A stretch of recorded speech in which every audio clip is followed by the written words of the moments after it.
കേരളത്തിലെ ആഭ്യന്തരം പൂർണ്ണ പരാജയം എന്നതിന് തെളിവാണ് ഷാഫി പറമ്പിൽ എംപിക്ക് നേരെയുണ്ടായ ആക്രമണത്തിൽ ഒരു എഫ്ഐആർ ഇടാനോ മൊഴിയെടുക്കാനോ പോലീസ് മനസ്സുവെച്ചില്ല എന്നുള്ളത്.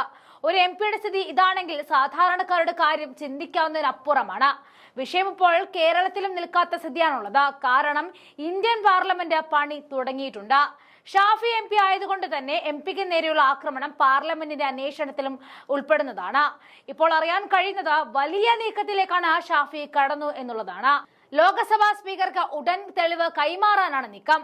Vadakara control room inspector Abhilash David ആക്രമിക്കുന്ന ദൃശ്യങ്ങളും പോലീസ് ഉദ്യോഗസ്ഥൻ അച്ചടക്ക നടപടി നേരിട്ട് ആളാണെന്ന് ചൂണ്ടിക്കാണിക്കുന്ന അടക്കമുള്ള തെളിവുകളാണ് കൈമാറുക.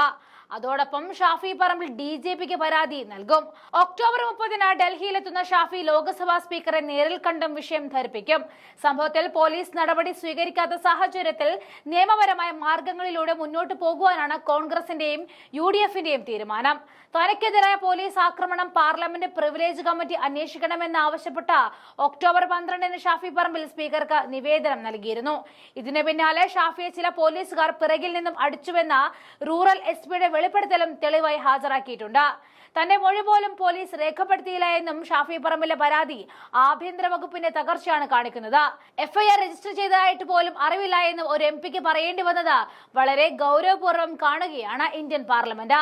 മാഫിയ ബന്ധത്തിന്റെ പേരിൽ അച്ചടക്ക നടപടി നേരിട്ട Vadakara control room CI Abhilash ഡേവിഡാണ് പേരാമ്പ്രയിൽ തന്നെ മർദ്ദിച്ചത് എന്ന് ഷാഫി പറമ്പിൽ വാർത്താ സമ്മേളനത്തിൽ വ്യക്തമാക്കിയിരുന്നു. പോലീസുകാരൻ തലയിലും മൂക്കിലും അടിക്കുന്നതിന്റെയും വീണ്ടും ലാത്തി ഓങ്ങുന്നതിന്റെ ദൃശ്യങ്ങൾ ഷാഫി വാർത്താ സമ്മേളനത്തിൽ പ്രദർശിപ്പിക്കുകയും ചെയ്തതാണ്.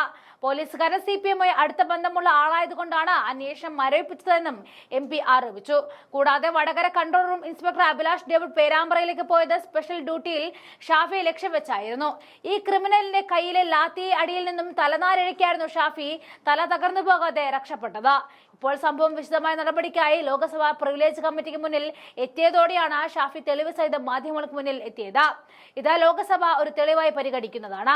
അഭിലാഷ് ഡേവിഡ് എന്ന ഈ പോലീസുകാരന്റെ ഗുണ്ടാ ചരിത്രവും പോലീസ് ക്രിമിനൽ ബുദ്ധിയും ഒപ്പം എല്ലാ തെളിവുകളുടെ MPയെ ആക്രമിക്കുന്ന രംഗവും കൂടിയാകുമ്പോൾ അഭിലാഷ് ഡേവിഡിന് കുപ്പായം ഊരിവെക്കാം എന്ന് ഉറപ്പായി കഴിഞ്ഞു. AI ടൂൾ ഉപയോഗിച്ച പേരാമ്പ്ര സംഭവത്തിൽ കുറ്റക്കാരായ പോലീസുകാരെ കണ്ടെത്തുമെന്നായിരുന്നു റൂറൽ SP പറഞ്ഞത്. എന്തുകൊണ്ട് ഇത്ര ദിവസമായിട്ടും ആ കുറ്റക്കാരെ കണ്ടെത്തിയില്ല? അന്വേഷണം മരവിപ്പിക്കാൻ CPM നൽകിയ നിർദ്ദേശം പാലിക്കുകയായിരുന്നു പോലീസ്. ശബരിമല വിഷയത്തിൽ നിന്നും പ്രതികരിക്കാൻ CPM പോലീസ് ഉപയോഗിച്ച് വിവാദങ്ങൾ സൃഷ്ടിക്കുകയായിരുന്നു. ആസൂത്രിതമായിരുന്നു ഈ സംഭവം. എന്തായാലും തെളിവ് സഹിതം ലോക്സഭാ സ്പീക്കർ ഷാഫിയുടെ പരാതി സ്വീകരിക്കുന്നതോടെ പാർലമെന്റ് തലത്തിൽ സൈന്യമിറങ്ങി അന്വേഷണം നടത്തും എന്ന് ഉറപ്പായി കഴിഞ്ഞു. അപ്പോൾ പലരുടെയും പണി പോകും എന്ന് സാരം.